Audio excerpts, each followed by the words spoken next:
Hello बच्चों, chemistry संसार bye Rohit sir में आपका स्वागत है।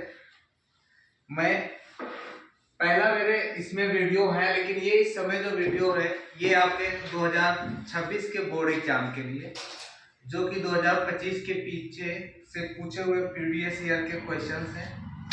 तो हम लोग यहाँ पे सेट वाइज सॉल्व करेंगे, जो कि देखते हैं कि जैसे लोग टाइम के लिए ध्यान देते हैं कि किस प्रकार से जल्दी क्वेश्चन को सॉल्व किया जा सके। तो मेरा पहला जैसे सेट दिया गया है आपका 2025 का ही है। इसमें ये सेट नंबर 1 का है, जो कि 347 जेड के से आपको लिया गया। तो देखो, इसमें फर्स्ट क्वेश्चन जो आते हैं वो ऑब्जेक्टिव के आते हैं। टोटल 6 ऑब्जेक्टिव क्वेश्चन होते हैं जो 1 मार्क के हैं। तो 1 मार्क में पहला ऑब्जेक्टिव लिया गया है कि एक ऐसे ठोस विलयन का उदाहरण दीजिए कि जिसमें विलेय गैस हो। जैसे विलयन जो होते हैं, मैं विलयन की बात करूं तो विलयन में दो चीजें होती हैं, एक तो विलेय होता है और दूसरा क्या होता है, विलायक होता है। इन दो चीजों से मिलकर के क्या बना होता है, विलयन। अब विलेय और विलायक तीनों की प्रवस्था होती, जहां विलेय हो या विलायक हो, या तो ठोस होगा सॉलिड में, या लिक्विड होगा या गैस होगा। सेम कंडीशन इसमें भी है, सॉलिड होगा, लिक्विड होगा, गैस होगा। अब इनसे यदि टाइप देखा जाए तो हो सकता है विलेय और विलायक दोनों सॉलिड हो सकता है कि विलेय सॉलिड हो बट विलायक क्या हो, लिक्विड हो सकता है विलेय सॉलिड हो लेकिन विलायक क्या हो, गैस हो। इसी टाइप से देखें तो लिक्विड टू किसमें कन्वर्ट कर सकते हैं कि लिक्विड सॉलिड हो सकता है, लिक्विड लिक्विड हो सकता है और लिक्विड गैस हो सकता है। सेम कंडीशन में है कि गैस टू सॉलिड हो सकता है, गैस टू लिक्विड हो सकता है, गैस टू गैस। तो टोटल 9 टाइप के होते हैं सॉल्यूशन, और 9 टाइप के सॉल्यूशन में आपको ये पूछा विलेय गैस होना चाहिए और विलयन कैसा होना चाहिए, ठोस होना चाहिए। अर्थात ठोस जो विलयन की अवस्था निर्भर करती वो किस पर करती, विलायक की। क्यों? क्योंकि विलायक की मात्रा क्या होती है, अधिक होती है। विलायक की मात्रा अधिक होती है, जिसकी मात्रा अधिक होती है वही विलयन पे डिपेंड करता है। तो विलायक ठोस होना चाहिए और विलेय गैस होना चाहिए इसमें। तो अब देखो, पहला दे रहा है जल में घुली हुई ऑक्सीजन। तो जल तो एक प्रकार का आपका क्या है, लिक्विड है, और ऑक्सीजन क्या है, गैस है। तो ये तो ऑप्शन बनेगा नहीं, इसको हटाओ। दूसरा कहा गया नाइट्रोजन में कपूर का विलयन।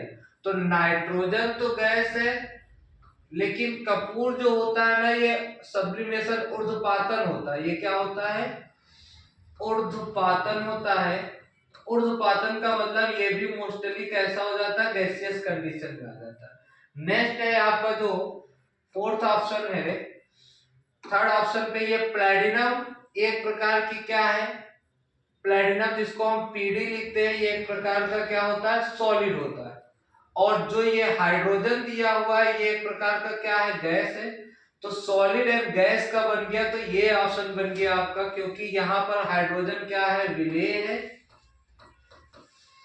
और प्लैटिनम क्या है, विलायक है। और यही जो विलयन होगा तो ये विलयन कहलाएगा कैसा विलयन, ठोस विलयन कहलाएगा। तो इसका ऑप्शन पहला ऑप्शन बनेगा, जिसका आंसर नंबर सी सही है। नेक्स्ट क्वेश्चन देखते हैं।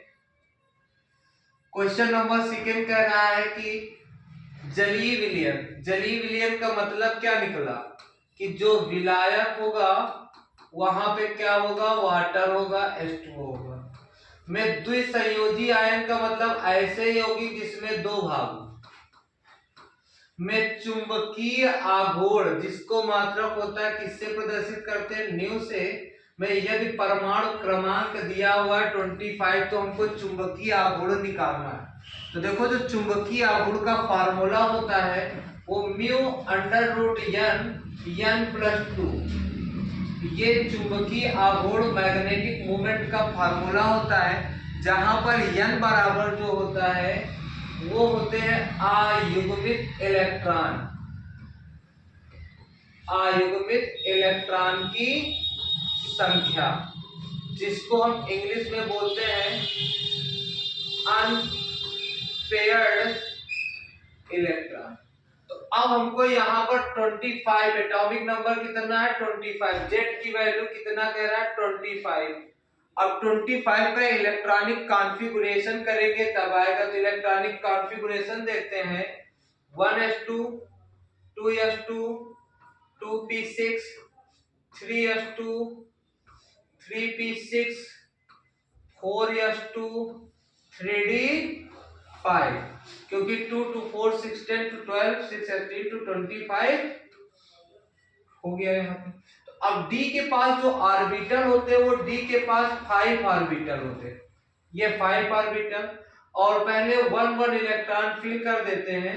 तो देखो ये सभी अनपेयर्ड, n की वैल्यू कितनी आ गई यहाँ पर 5।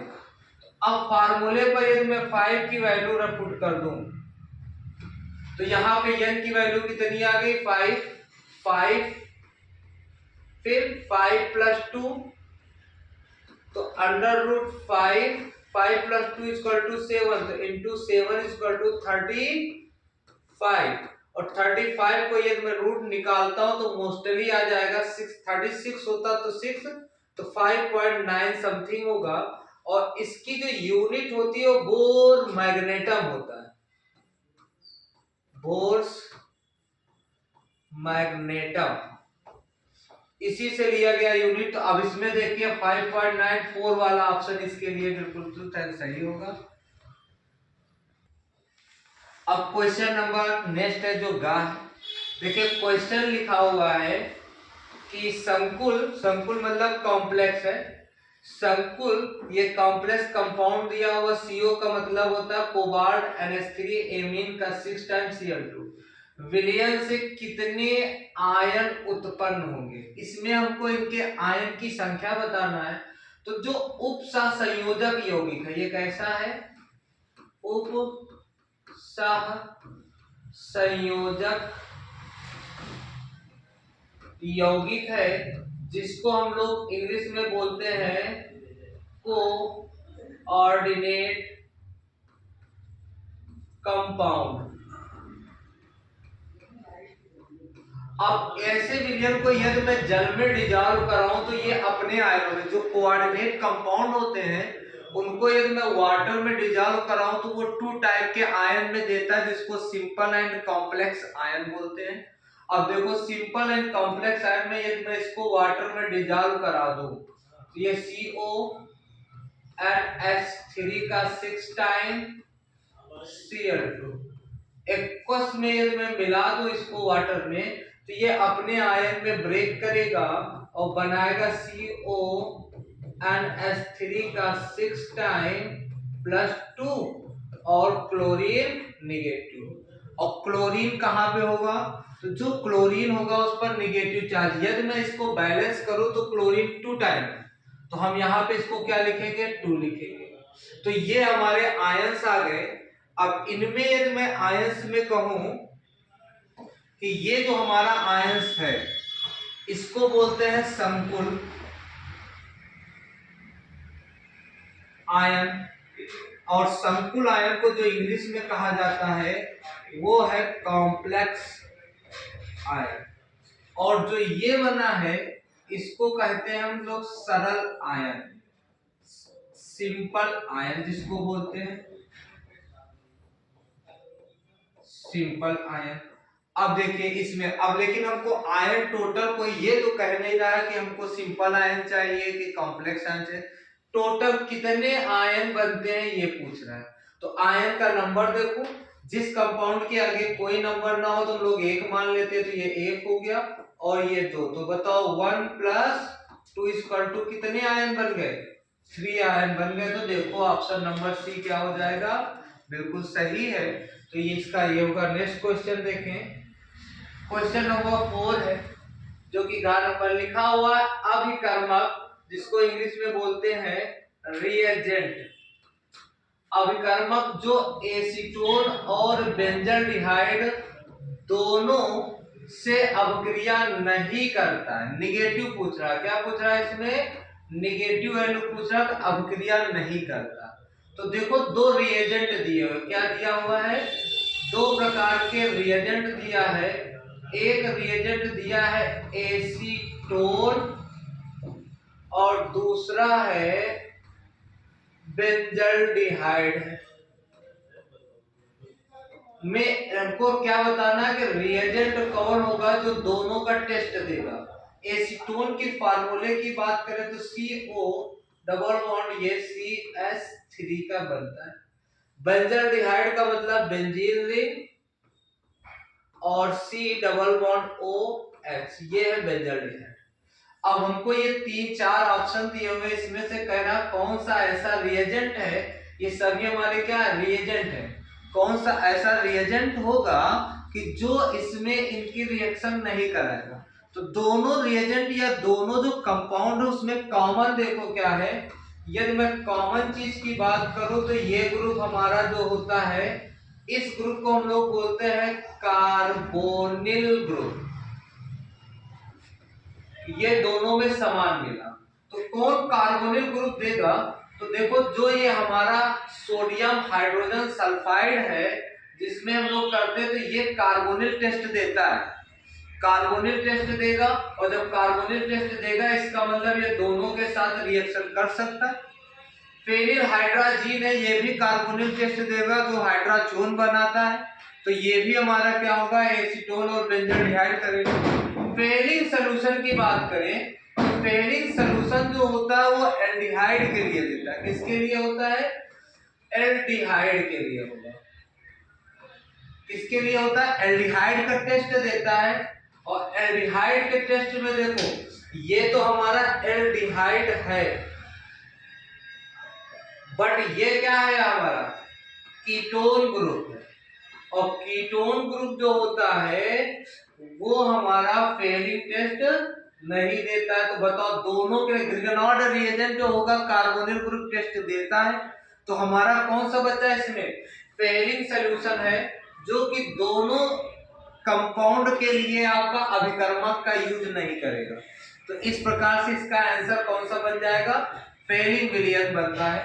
नेक्स्ट देखें हम क्वेश्चन नंबर 5, कह रहा है सबसे मीठा सुगर, सबसे मीठा सुगर है ऐसा कौन सा। ये आपका कहां पे ग्लूकोज के साथ दे रहा है, lactose, sucrose and fructose.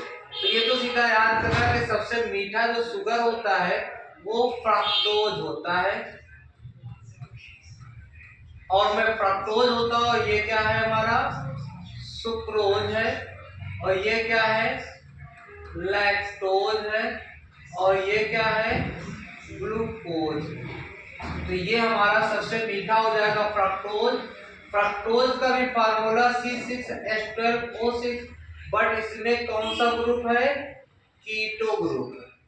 Sucrose का होता है C12H22O11। लैक्टोज आपका जो मिल्क में पाया जाता है शुगर, ग्लूकोज का भी C6H12O6 होता है जो कि इसमें एल्डिहाइड ग्रुप है, एल्डो ग्रुप है, एल्डो ग्रुप होता है। तो आपका कौन सा बन जाएगा, फ्रक्टोज इसका आंसर बनता है, जो कि सबसे मीठा आपका क्या है शुगर है, जिसको हम लोग एक और नाम से जानते हैं फल शर्करा के नाम से जानते हैं। क्या नाम जानते हैं, फल शर्करा। ग्लूकोज को नाम बोलते हैं हम लोग एक है रक्त शर्करा। यदि मैं लैक्ट और सुक्रोज की मैं बात करूं तो इसको एक नाम बोलते हैं इच्छु शर्करा। तो ये आपका क्वेश्चन नंबर 5 था। अब लास्ट एक ऑब्जेक्टिव क्वेश्चन का है जो हम लोग देखते हैं, क्वेश्चन नंबर 4 करके, जो कि लास्ट है इस क्वेश्चन का, कि कह रहा है कि ये कंपाउंड दिया है, इस कंपाउंड का IUPAC नाम बताना है। अच्छा, IUPAC नाम क्या होता है, तो IUPAC मतलब होता है international union pure applied chemistry, जो कि एक प्रकार की संस्था जो हर कंपाउंड का एक नाम फिक्स देता है। तो IUPAC नाम हमको यहाँ पे देखना है। तो देखिए इसमें ऑप्शन 4 है। तो IUPAC नाम में देखिए कि सबसे पहले हम लोग IUPAC में देखते हैं कि कार्बन की लॉन्ग चेन, बट यहाँ पर देखो हम लोग क्या है कि एक फंक्शनल ग्रुप है NH। NH का जो नाम होता है वो कौन सा ग्रुप होता है, एमीन ग्रुप होता है। तो हमें तो पता चल गया ये कंपाउंड कैसा है, एमीन। अब सबसे पहले फिर देखेंगे लॉन्गेस्ट कार्बन नंबर कौन। लॉन्गेस्ट कार्बन नंबर जो फंक्शनल ग्रुप से अटैच होगा वहां से स्टार्ट करते हैं। तो इधर देखो, यदि मैं इधर की बात करूं तो इधर तो एक कार्बन है, बट मैं इधर जाना चाहूं तो इधर देखिए आप कितने कार्बन मिल जाएंगे, 1 2 3। तो हमारे 1 कार्बन 2 कार्बन 3, 2 पे क्या लगा, सेकेंड। तो जो ये NH ग्रुप है ये एमीन है। तो सबसे पहले जो हम लोग लिखते हैं वो क्या लिखा जाएगा कि 1 2 3 N के साथ एक ग्रुप, कौन सा ग्रुप है, मेथिल। तो हो गया M, मेथिल लगा हुआ है। नेक्स्ट कितने L का है, 1 2 3, 3 कार्बन के लिए क्या लिखते हैं हम, प्रोप। प्रोप के बाद सेकेंड कार्बन पे लगा है डबल बॉन्ड। सेकेंड कार्बन पे क्या लगा है, डबल बॉन्ड के लिए यूज करते हैं इन। और 1 कार्बन पे NH समूह लगा है, इसका मतलब हो गया कि 1 एमीन। इसका नाम बनेगा N मेथिल प्रोप 2 इन 1 एमीन, जो कि इसमें अगर मैं मैच करूं तो ऑप्शन नंबर कौन सा होगा, डी ऑप्शन होगा। तो ये जो आपका था वो कसका था कि 6 क्वेश्चन होते हैं जो कि ऑब्जेक्टिव के लिए कहे जाते हैं। तो ये IUPAC नाम है, जो कि यहाँ पे देखा गया कि आपको 3 का डबल बॉन्ड है। आपको ये जैसे IUPAC के लिए अगर रूल होता है IUPAC के लिए कि सबसे पहले हम लोग क्या करते हैं कि सबसे पहले जो लिखेंगे वो सफिक्स लिखेंगे। सबसे पहले प्रीफिक्स का यूज करते हैं। सबसे पहले prefix plus elk plus in plus आइन फिर सफिक्स। इनके फार्मूले से हम लोग यूज करते हैं। कुछ बुकों में इसको हम लोग प्राइमरी सफिक्स के नाम से भी जानते हैं। तो ये है, और एल्क का मतलब होता है कार्बन की लंबी श्रृंखला या long chain of carbon atom. इस प्रकार से 6 क्वेश्चन है। नेक्स्ट वीडियो में आपको इसके नेक्स्ट आगे मिलेगा। धन्यवाद, थैंक यू।